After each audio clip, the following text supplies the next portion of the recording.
tema da nossa mensagem dessa noite, irmãos, é os sinais que indicam a volta de Jesus e o fim dos tempos. Nós temos um texto bíblico básico que está em Mateus capítulo de número 24. Estou usando a versão NVT. Mateus capítulo de número 24, a partir do verso de número 3. Que diz assim o texto: Mais tarde, Jesus sentou-se no Monte das Oliveiras. Seus discípulos vieram até ele em particular e perguntaram: Diga-nos quando isso tudo vai acontecer. Que sinal o indicará sua volta e o fim dos tempos?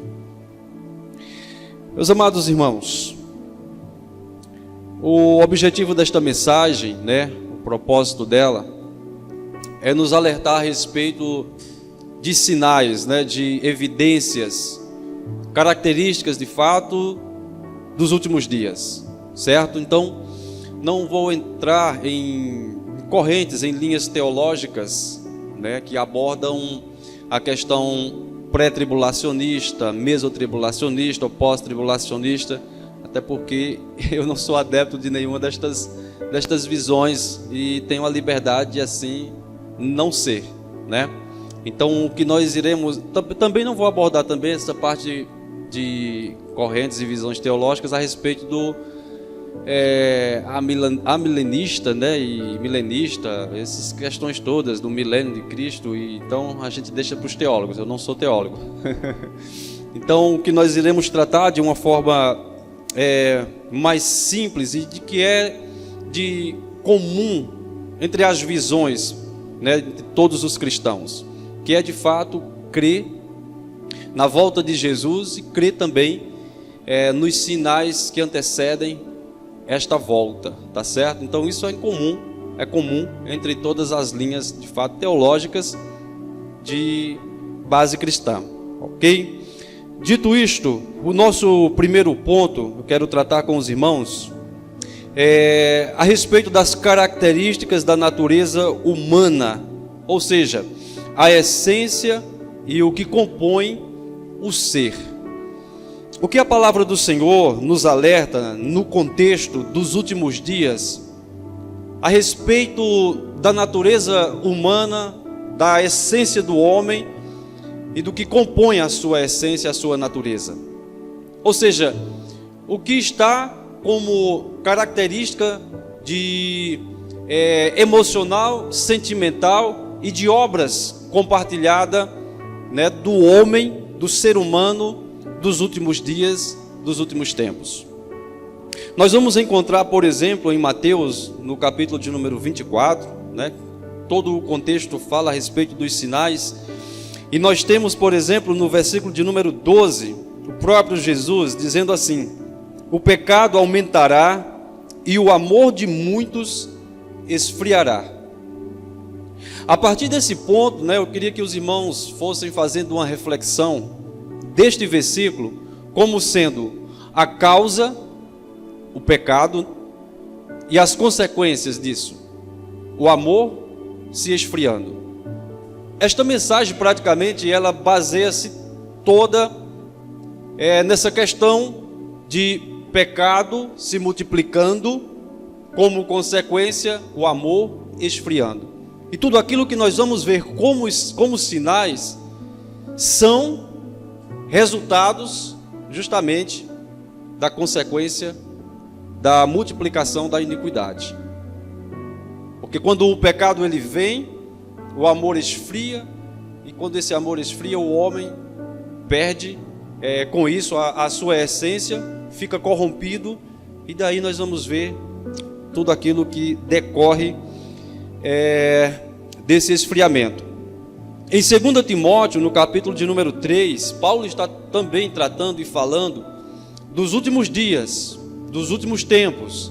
Paulo, por exemplo, está tratando do contexto dos últimos dias.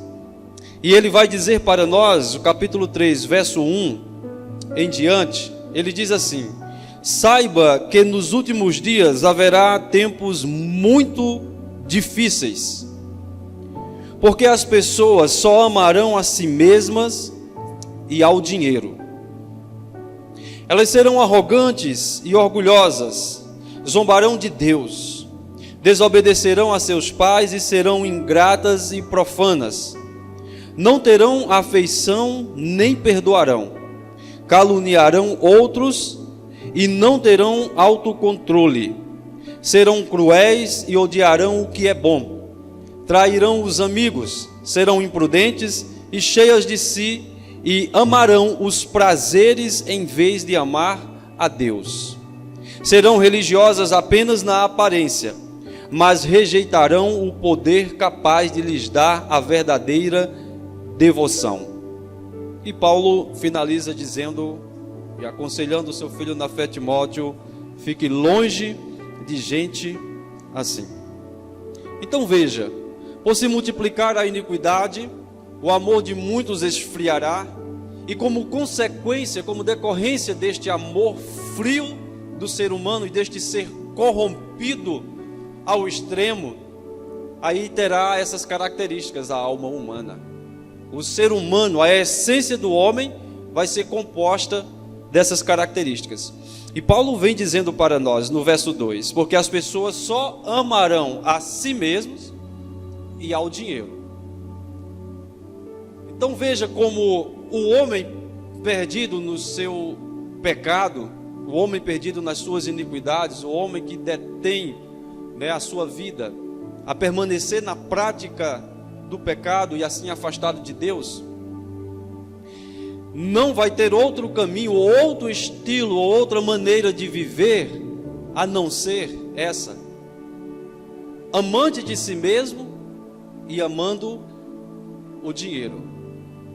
E Paulo começa a dar características que são de fato pertinentes ao homem que está afastado de Deus, descontrolado nas suas ações e afundado realmente no pecado. Ele começa a dizer que eles serão, além de só amarem a si mesmos e o dinheiro, serão arrogantes e orgulhosas, zombarão de Deus, desobedecerão a seus pais e serão ingratas e profanas. Então Paulo está trazendo um raio-x do DNA do homem dos últimos dias. São essas as características que vai compor realmente os homens nos últimos dias. É esse estilo de vida, é essa maneira de viver.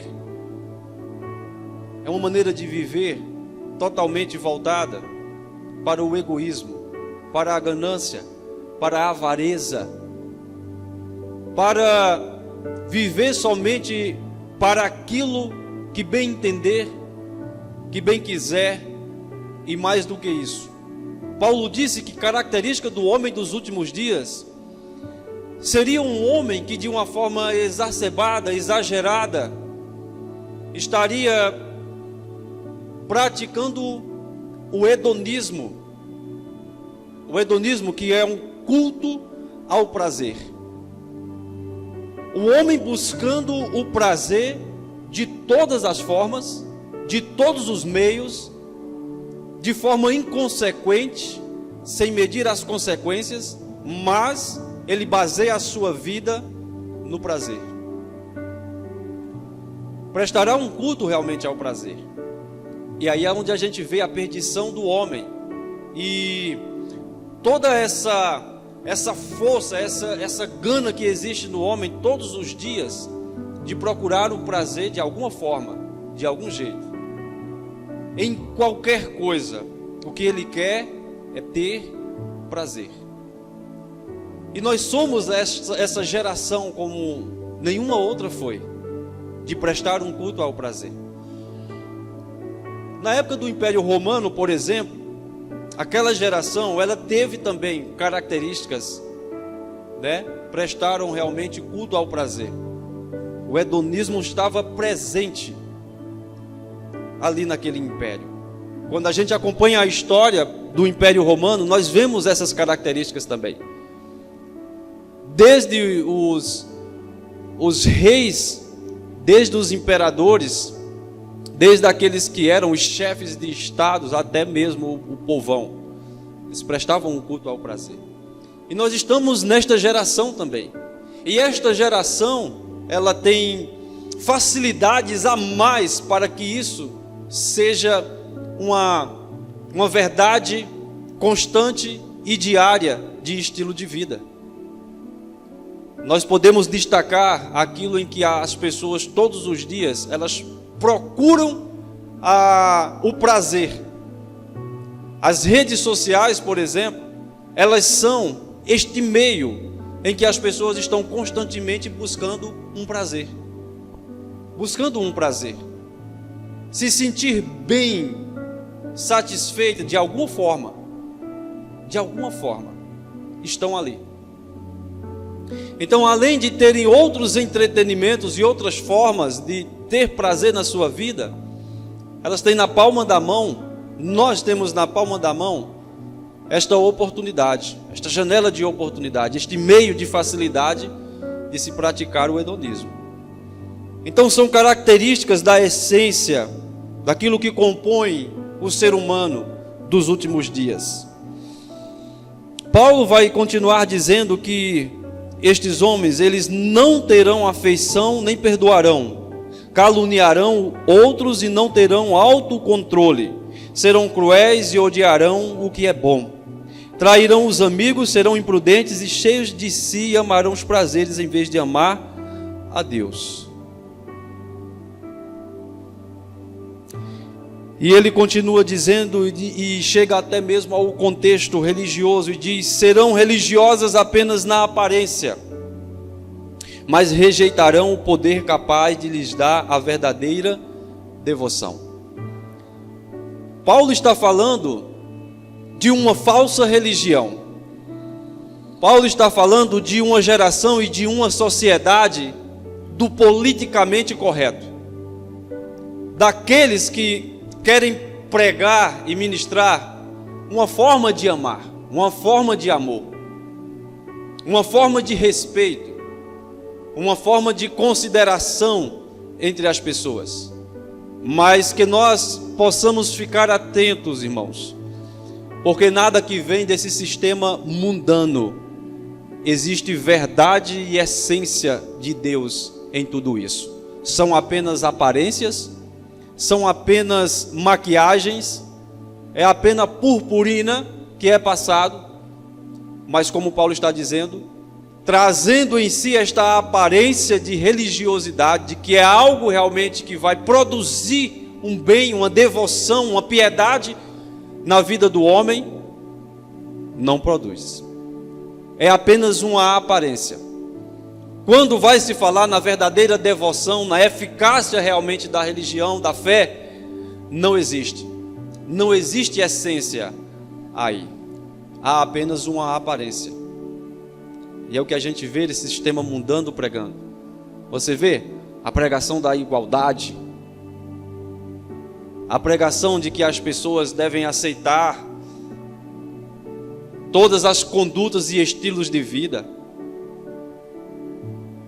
É isso que o mundo está pregando. Parece ser bom, parece ser uma coisa que vai unir realmente as pessoas, em que vai haver na terra esta união e esta paz e pronto, todo mundo reconciliado. O poder da reconciliação entre os seres humanos não está aí. Não está. Só há um poder eficaz para poder unir e reconciliar o homem com o seu próximo. Se chama Deus operando no homem por meio do seu Espírito. Porque o problema do homem está justamente, a enfermidade do homem, a deficiência do homem está realmente no seu ser, no seu coração. E este homem caído jamais terá condição e possibilidade de se levantar de si mesmo e poder praticar aquilo que é a vontade, desejo e plano de Deus.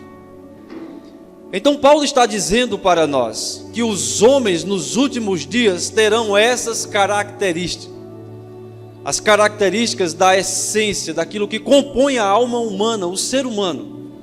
E quando nós estamos atentos e temos este olhar panorâmico realmente do mundo, e não somente isso, quando nós olhamos para dentro de nós mesmos e nossa maneira de viver, muitas das vezes, estamos sendo arrastados para viver conforme a pregação desse sistema. Sofremos também isso.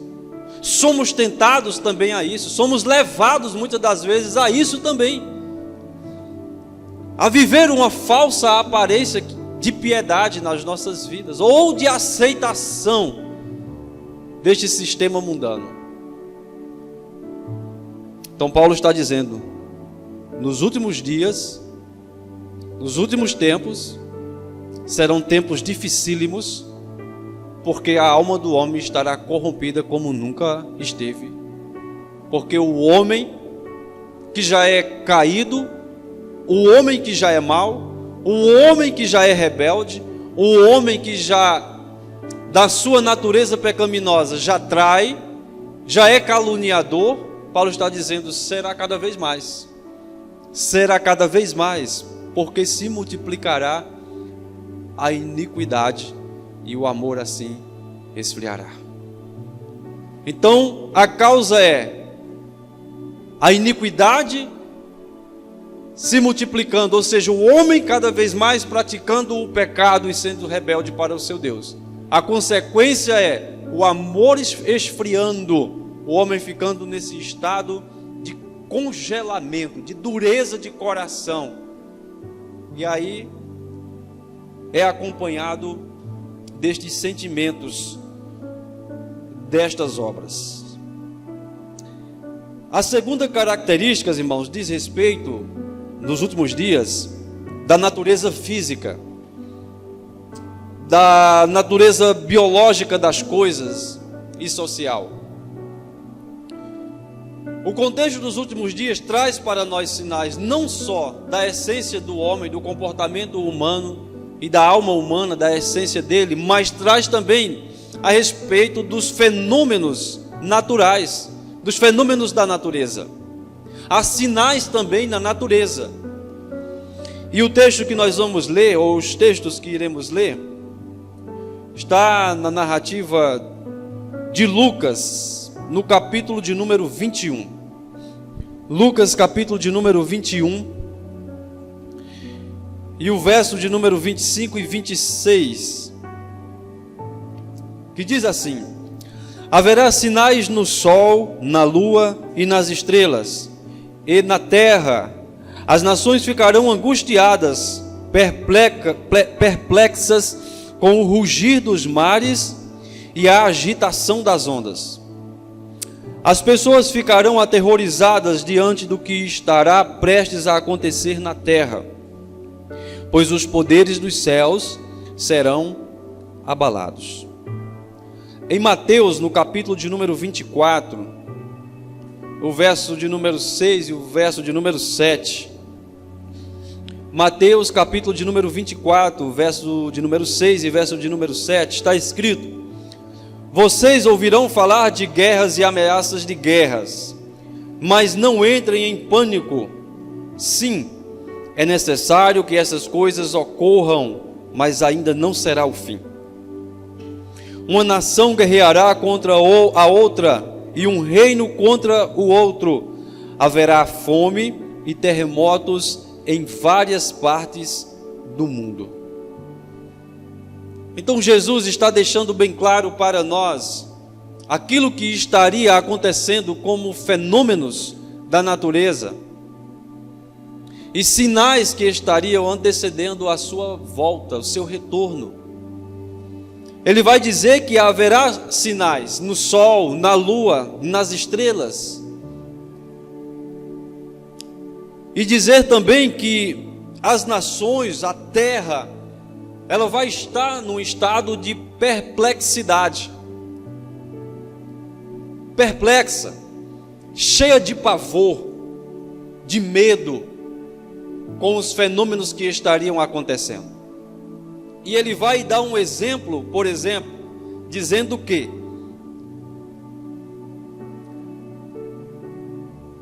na terra as nações ficarão angustiadas e perplexas com o rugir dos mares e a agitação das ondas.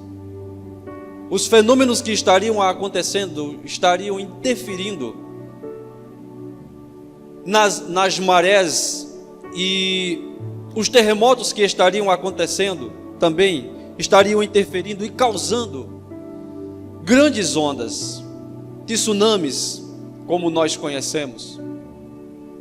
E diz que as nações, diz que a terra vai ficar perplexas diante do que estará realmente acontecendo, pelo bramido do mar, pelo volume das ondas, por estes fenômenos que estariam desencadeando realmente perplexidade, pavor, medo e terror sobre a terra.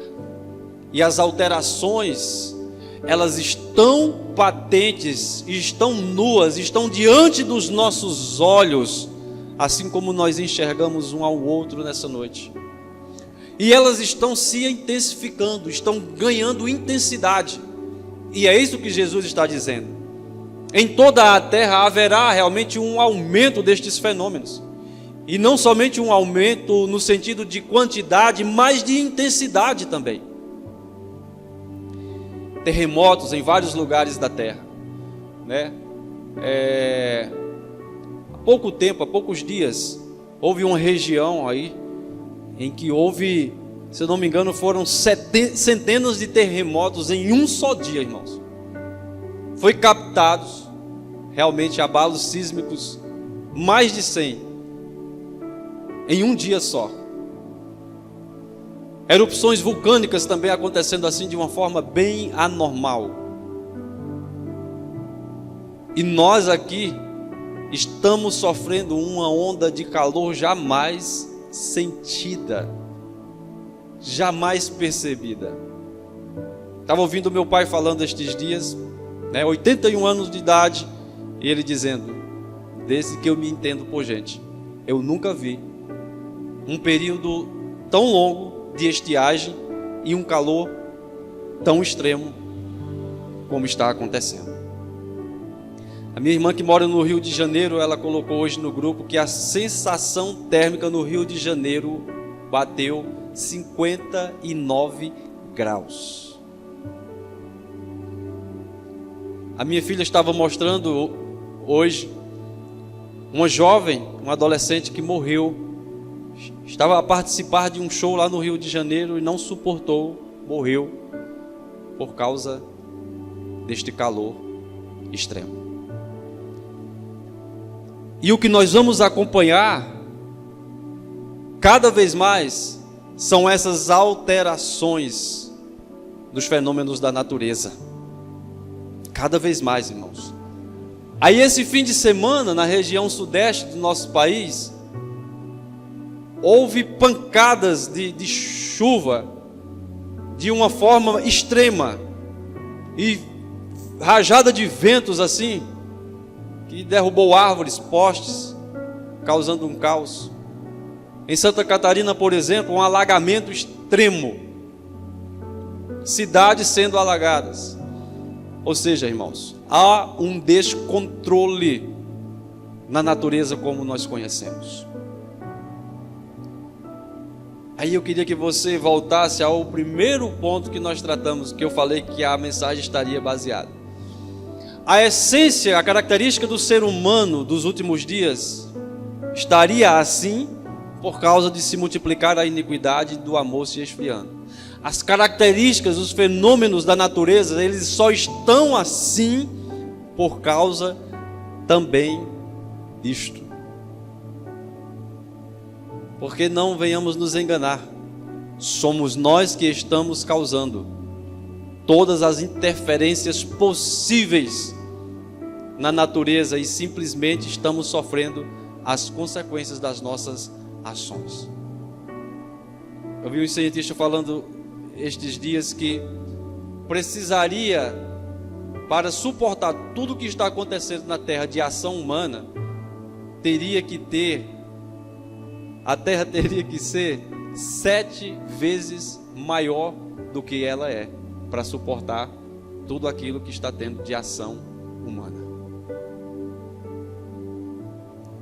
E a coisa está extrema. Agora, todas estas coisas têm ligação justamente naquilo que eu falei como base nessa noite. E por se multiplicar a iniquidade, o amor de muitos esfriará. É o homem vivendo de uma forma inconsequente, descontrolada, só amando a si mesmo, os prazeres e a nada se atentando. E aí estamos colhendo os frutos desta vida de iniquidade, de pecado, de afastamento de Deus, de adoração realmente ao prazer e às coisas que estão neste mundo. No contexto social, no contexto de relações internacionais, de nação entre nação, Jesus também vai dizer que existem sinais que vão estar sendo evidências de que a sua volta está próxima. E o que estaria acontecendo? Ele diz que nação se levantará contra nação e reino se levantará contra reino. Estaria uma atmosfera de guerra nos últimos dias. Alguém poderia dizer, mas sempre houve isso, sempre houve, verdade, de nações se levantando contra nações. Agora, nunca houve em intervalos de tempo tão curtos, tão pequenos, porque as guerras que aconteceram, desde de 1930 e pouco, Primeira Guerra Mundial, 1940 e pouco, Segunda Guerra Mundial, isso faz pouco tempo, irmãos. Isso faz pouco tempo. E a intensidade disso cada vez mais se mostrando, se revelando. E alguns dizem, mas a sociedade, o ser humano está tendo um grau de sabedoria, de conhecimento, de maturidade, ou seja, de uma evolução do ser humano incrível. Mas o resultado não mostra que isso está acontecendo. O homem não evoluiu realmente na sua essência. Na verdade, ele só está mais perdido. Porque se assim o fosse, a tensão que há entre as nações não estaria desta forma. Estas guerras não estariam acontecendo como estão acontecendo, ganhando intensidade e ganhando proporções maiores. No Ocidente, no Oriente, há essas tensões realmente de guerra e há guerras acontecendo. E coisas absurdas e extremas estão também assim acontecendo. Jesus também diz para nós que nesse contexto mundial, fome em vários lugares. E não somente fome, mas também pestes, doenças, pandemias estariam também acontecendo em todo esse contexto e são sinais que antecedem a volta de Jesus. Então nós temos características na essência do homem, o ser humano dos últimos dias, e nós temos também características na natureza, como fenômeno realmente da natureza acontecendo. O nosso terceiro ponto, quero tratar com vocês, são as características no contexto religioso. Como está a atmosfera espiritual dos últimos dias? Como estaria a atmosfera espiritual dos últimos dias? E Jesus vai deixar bem claro para nós como estariam também. Paulo também fala sobre isso em 2 Timóteo, capítulo de número 4.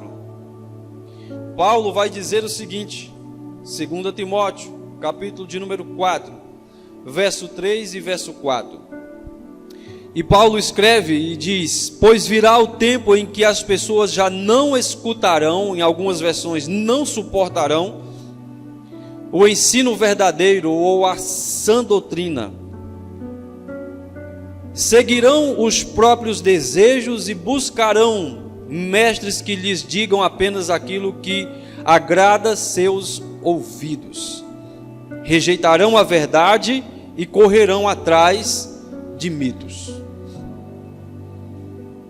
Paulo está dizendo, no contexto religioso, o que estaria tendo como desenrolar seria os homens que não estariam mais suportando a sã doutrina. E não é suportando no sentido de que é a verdade, eu não quero a verdade. É não suportando no sentido de que para mim não vale mais. É não suportando no sentido de descaso. Para mim isso não tem mais valor. É de rejeitar realmente a essência do Evangelho, da palavra de Deus. É dizer, eu não quero. Justamente porque o homem dos últimos dias é amante de si mesmo e dos prazeres. Então o que é que ele quer? Ele quer ouvir, ele quer escutar aquilo que esteja alinhado com a sua forma de pensar, de viver e de atender às suas necessidades. Então o que é que ele faz? Paulo diz, ele faz uma escolha dos mestres e das mensagens que ele quer ouvir.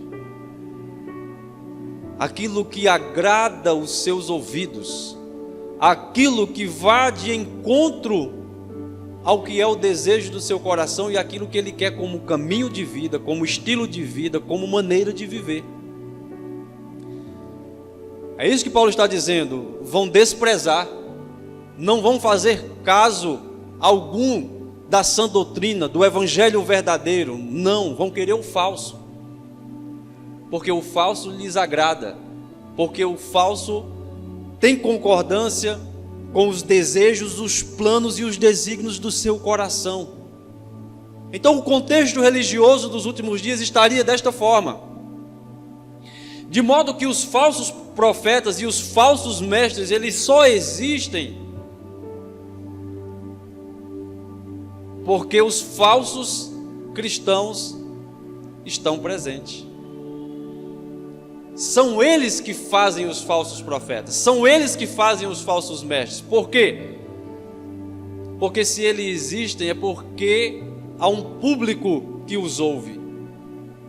Se eles estão pregando e estão ganhando força, fama e notoriedade, é porque existe um grande público, existem grandes espectadores, consumidores destas mensagens. E Paulo está dizendo, e nós estamos vivendo este contexto. E a facilidade hoje é tremenda de se fazer mestres, porque eles estão na palma da mão.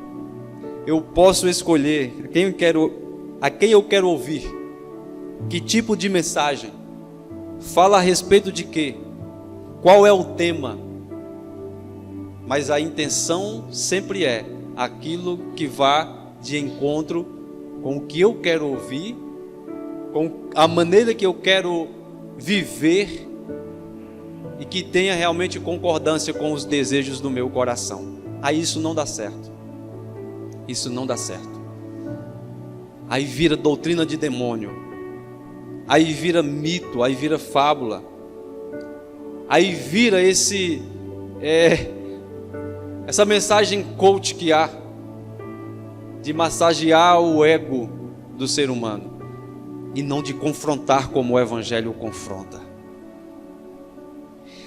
A respeito do contexto religioso e das características dessa atmosfera, Jesus, por exemplo, ainda no contexto de Mateus, capítulo de número 24, o verso 5, Jesus vai dizer assim, falando com os discípulos: pois muitos virão em meu nome dizendo, eu sou o Cristo, e enganarão a muitos. O verso de número 8, agora do capítulo 21 de Lucas, diz assim: ele respondeu, não deixem que ninguém os engane, pois muitos virão em meu nome dizendo, eu sou o Cristo, e afirmando, chegou a hora, mas não acreditem neles. Voltando para Mateus 24, verso 23 e 24, Jesus vai dizer, portanto, se alguém lhes disser, vejam, aqui está o Cristo, ou ali está ele, não acreditem, pois falsos cristos e falsos profetas surgirão e realizarão grandes sinais e maravilhas a fim de enganar, e se possível, até os escolhidos.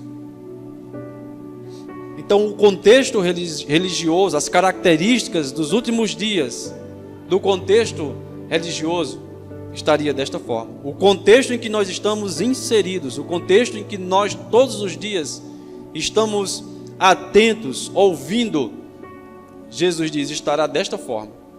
Virão falsos mestres, virão falsos cristos, falsos messias, virão falsos profetas. E ainda mais, não é só com um discurso, não é só com uma mensagem, mas Jesus está dizendo, haverá sinais. Haverá sinais, e haverá sinais tão poderosos, haverá prodígios tão realmente assim extraordinários. O intuito é enganar, e será tão grandioso que Jesus diz que correria o risco de enganar até mesmo os escolhidos. Então a coisa, irmãos, não é brincadeira. A gente tem que de fato prestar atenção, porque pode ser que a gente já esteja enganado com alguma coisa, vivendo algum estilo de vida que não pertence realmente ao Evangelho, enredado por alguma doutrina que não faz parte realmente da essência do Evangelho, e a gente aí talvez nem esteja dando conta disso. Então a coisa é séria demais. Por isso que Paulo diz que nos últimos dias seriam tempos dificílimos. Não só difíceis, mas dificílimos. Da gente suportar, da gente permanecer, da gente perseverar, da gente permanecer de pé, firme, da gente continuar professando a nossa fé, da gente continuar na nossa caminhada, da gente continuar se dobrando, se humilhando na presença de Deus. O contexto é muito difícil, por isso essa dificuldade toda de nós jejuarmos, de nós termos momentos devocionais, de nós termos momentos de oração, de nós termos um relacionamento mais íntimo com Deus, de comunhão, de um fervor espiritual. O contexto dos últimos dias é realmente um contexto de uma atmosfera espiritual, onde há realmente uma ação muito poderosa no mundo espiritual, agindo contra aqueles principalmente que fazem parte do reino dos céus e que foram chamados pelo Senhor Jesus.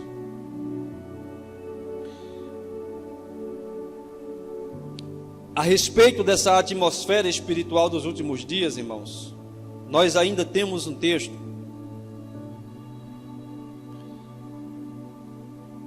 em Mateus capítulo de número 24,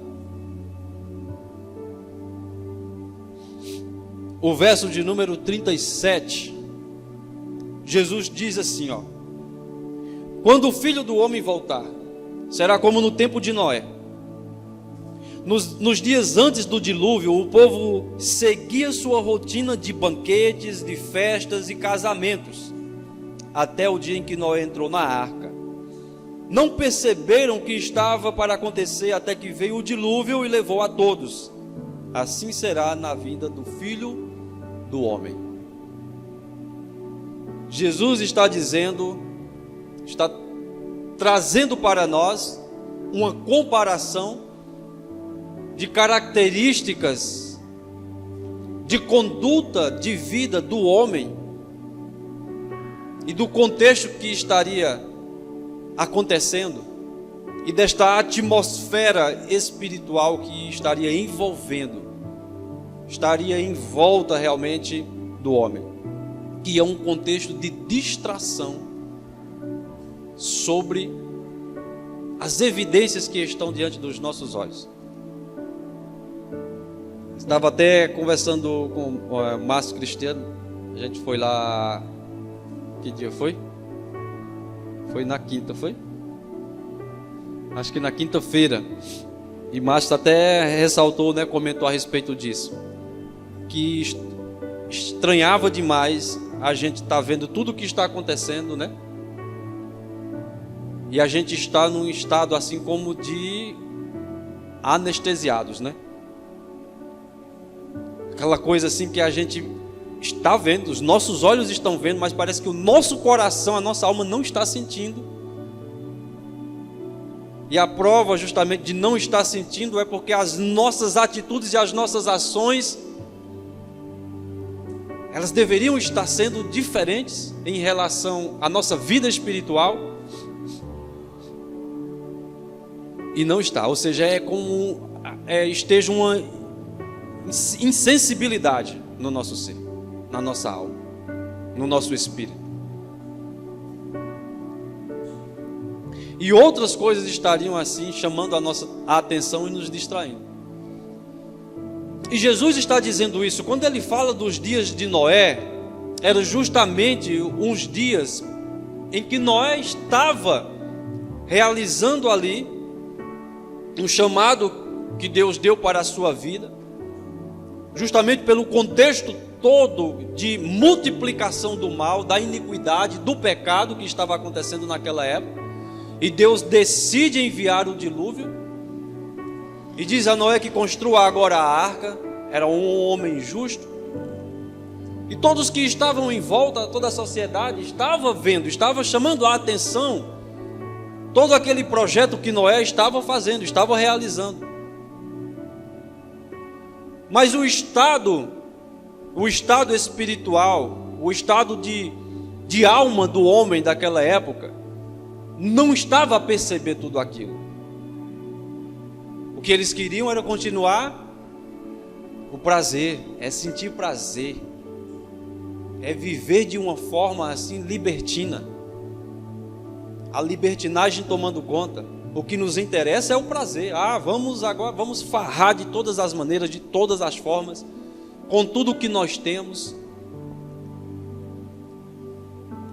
Eram as bebedeiras, eram as orgias, eram as festas, eram as distrações, era uma banalização do casamento, do matrimônio, porque quando Jesus disse que casavam e davam-se em casamento, não era questão de ser legal o casamento e ser uma coisa boa, que as pessoas as pessoas estão realmente na linha, estão entrando realmente, estão se casando, estão legalizando. Não era nada disso não, irmãos, era uma banalização na verdade, era do jeito que está acontecendo hoje, uma banalização do casamento, do matrimônio, em que as pessoas se separam, casam-se hoje, daqui a um mês se separam, já casa de novo e nem se casa, só se junta e às vezes nem se junta, né? É uma banalização.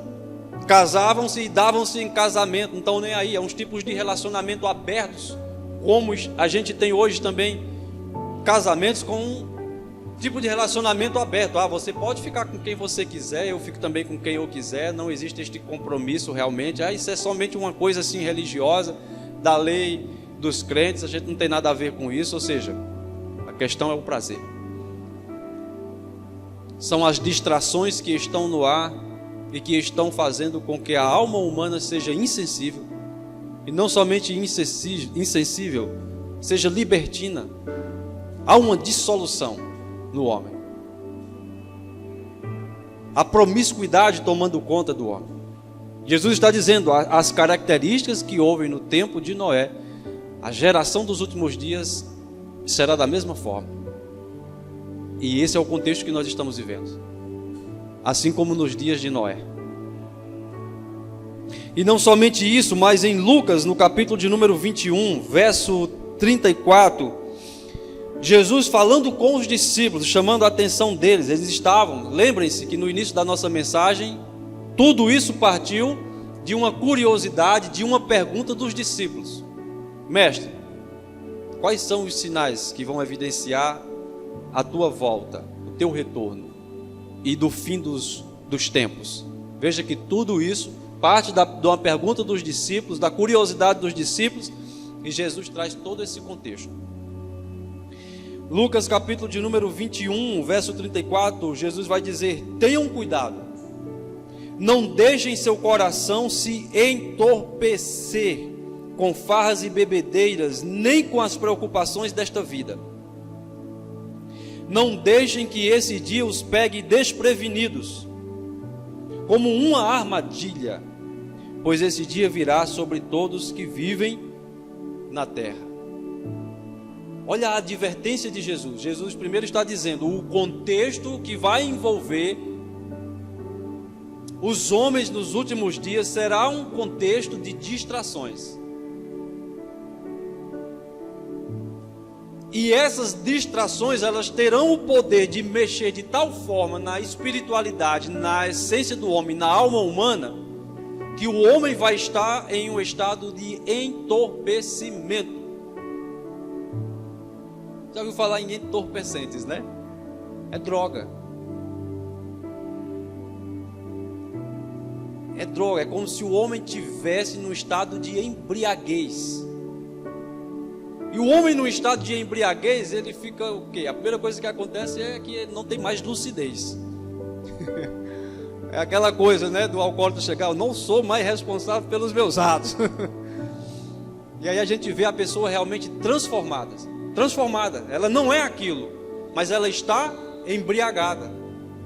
Quando a gente vê, por exemplo, um drogado, a pessoa, quando não está sobre o efeito da droga, ela não é aquilo, mas quando ela está drogada, aí, meu amigo, a pessoa diz: rapaz, olha fulano, olha o estado que está, né?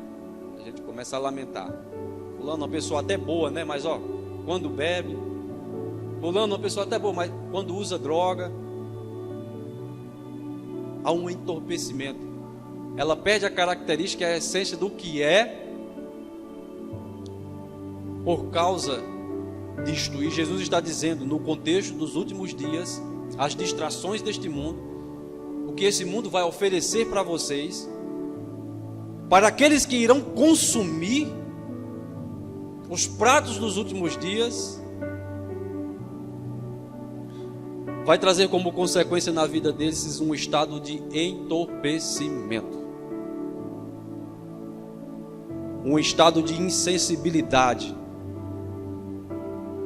um estado em que vão estar enxergando e vendo as coisas, mas não vão estar sentindo, não vão estar percebendo, porque os seus atos, as suas ações, elas não terão relação de verdade com aquilo que estão enxergando, com aquilo que estão vendo. E isso é muito sério, e Jesus está falando isso para a igreja, a geração dos últimos dias.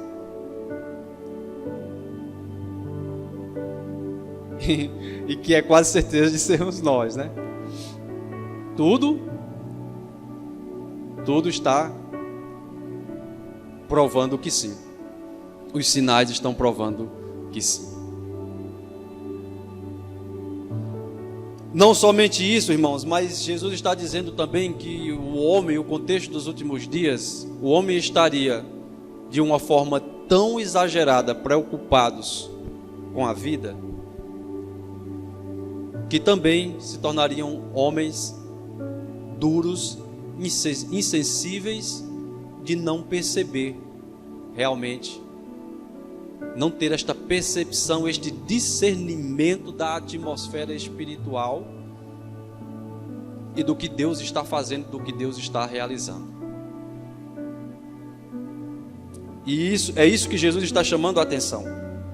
Tenham cuidado, não deixem seu coração se entorpecer com farras e bebedeiras, nem com as preocupações desta vida.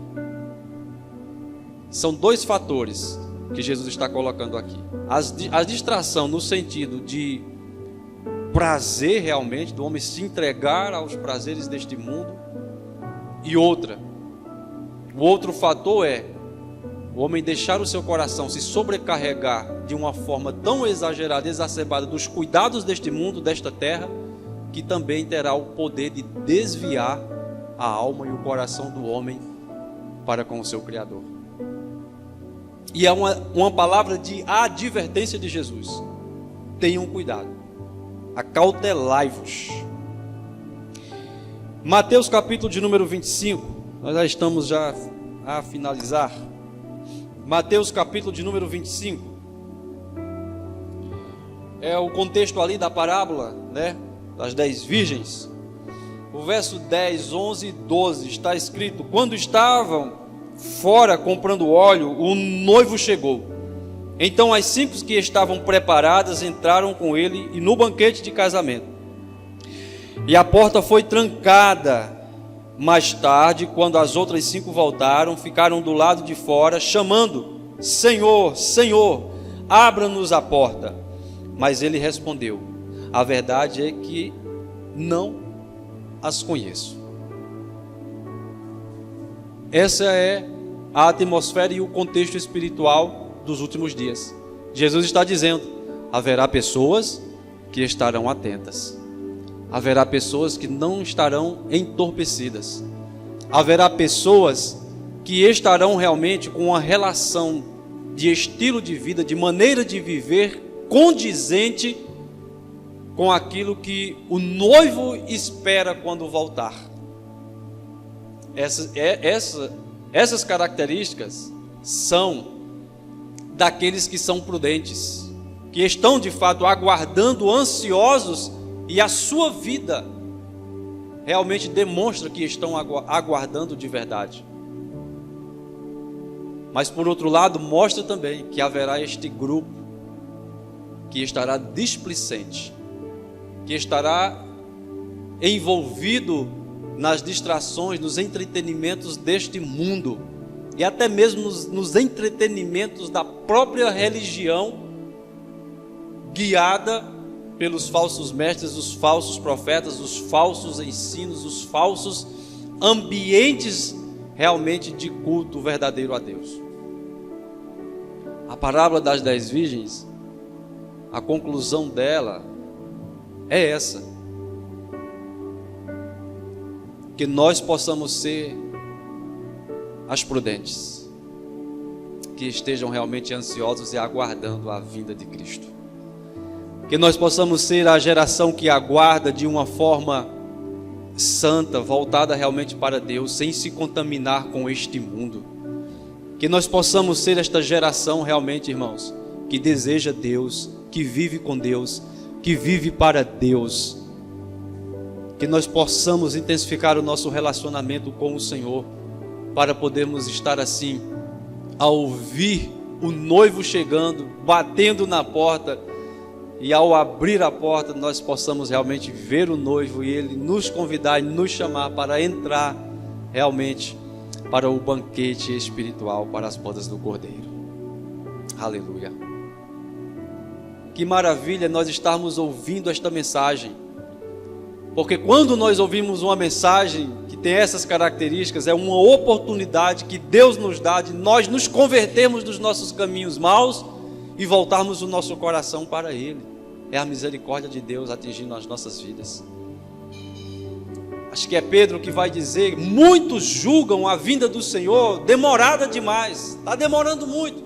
É uma mensagem que a gente já escuta há muito tempo, né? Os zombadores: faz muito tempo que os crentes dizem que Jesus vai voltar, não voltou até agora. E aí Pedro explica: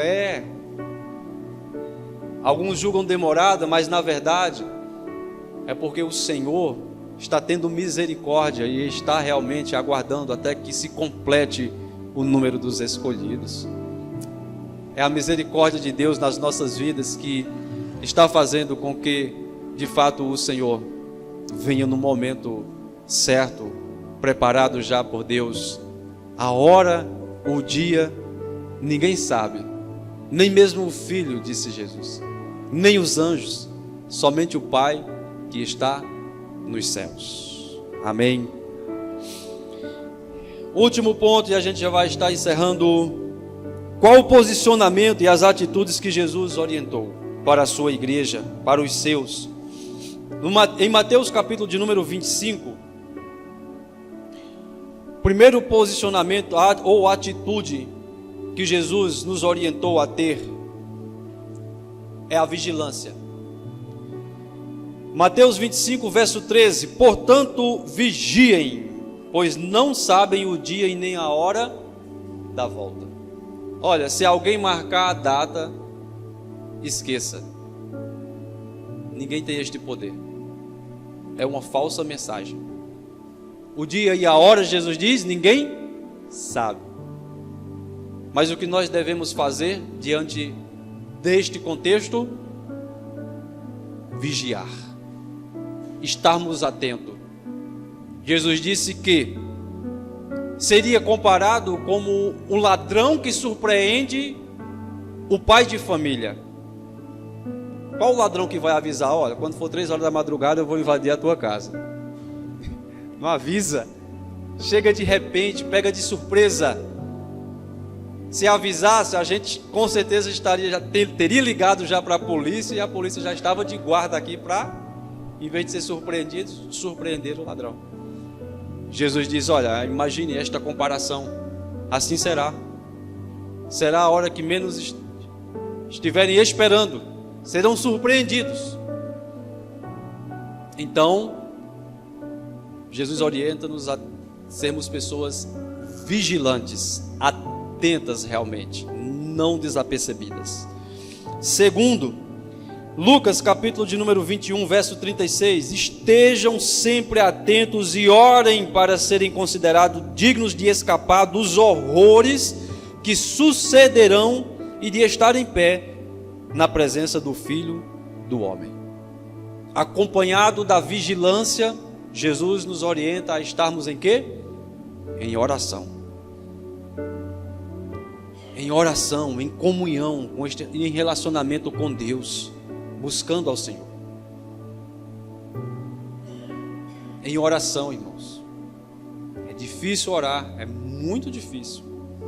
É uma das coisas que a nossa carne vai sempre não querer de forma nenhuma. De forma nenhuma. Às vezes a gente pensa, né, irmãos, que a nossa carne vai desejar e vai querer, né? Ali se dobrar, falar com Deus. Você tem uma prova disso, que a dificuldade é enorme para a gente realmente orar. Vai tentar dobrar o joelho e começar a se concentrar a orar. Daqui a pouco você... Igual um vídeo que o Marcelino estava vendo hoje, o rapaz começou a orar, a falar com Deus e de repente já estava pensando na conta que iria pagar, no carro que tem para consertar, não sei o que, mas na escola do menino, não sei o que. E aí de repente ele se toca, meu Deus, eu estava em momento de oração, era falando, era contigo.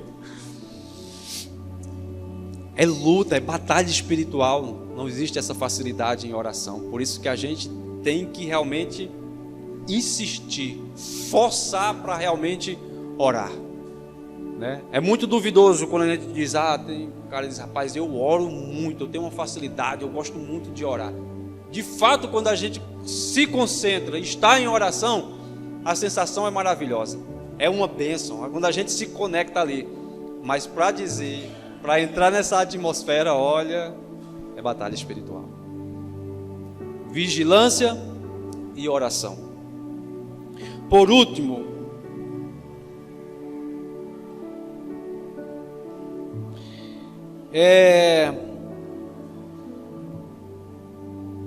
em Mateus capítulo de número 24, verso de número 13, Jesus vai dizer, mas aquele que perseverar até o fim, esse será salvo. Vigilância, oração e perseverança. Firmeza. Perseverança. É não realmente retroceder, não desanimar, não voltar atrás, não parar, não desistir. É perseverar. Tá difícil, irmão, para todos nós. O contexto é realmente assim, de uma tristeza muito grande para todos nós. A dificuldade do relacionamento, da comunhão com o Senhor, de servir a Deus, para todos nós. Mas vamos perseverar, vamos insistir, vamos persistir realmente na nossa caminhada, na nossa trajetória de fé. Sabe por quê?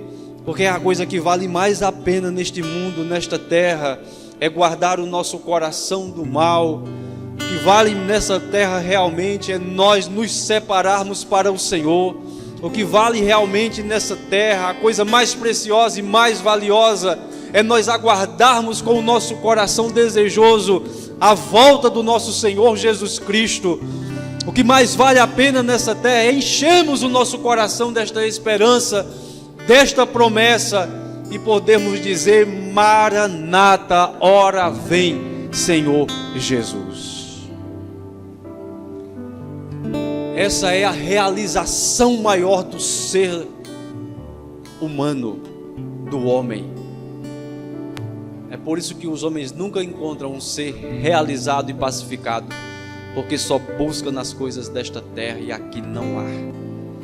O buraco e o vazio cada vez mais será grande. É em Deus, é em Deus. É a recompensa para nós. Finalizando o Apocalipse, capítulo de número 21, o que nos espera? A visão de João, o verso 1, ele vai dizer: então vi um novo céu e uma nova terra, pois o primeiro céu e a primeira terra já não existiam. O mar também não mais existia. E vi a cidade santa, a nova Jerusalém, que descia do céu, da parte de Deus, como uma noiva belamente vestida para o seu marido. Ouvi uma forte voz que vinha do trono e dizia: vejam, o tabernáculo de Deus está no meio do seu povo. Deus habitará com eles, e eles serão seu povo. O próprio Deus estará com eles, e ele lhes enxugará dos olhos toda lágrima, e não haverá mais morte, nem tristeza, nem choro, nem dor. Todas essas coisas passaram para sempre. E aquele que estava sentado no trono disse: vejam, faço novas todas as coisas. Em seguida disse: escreva isto, pois o que lhe digo é digno de confiança e verdadeiro. E disse ainda: está terminado. Eu sou o Alfa e o Ômega, o princípio e o fim. A quem tiver sede, darei de beber gratuitamente das fontes da água da vida. O vitorioso herdará todas essas bênçãos, e eu serei o seu Deus, e ele será o meu filho. Guardemos firmes esta esperança, esta promessa, e coloquemos, irmãos, como motivação maior da nossa vida, como razão maior da nossa vida, da nossa existência realmente, o desejar, o ansiar esta promessa e esta esperança, o aguardar realmente o retorno, à volta do nosso Senhor e Salvador Jesus Cristo. Amém?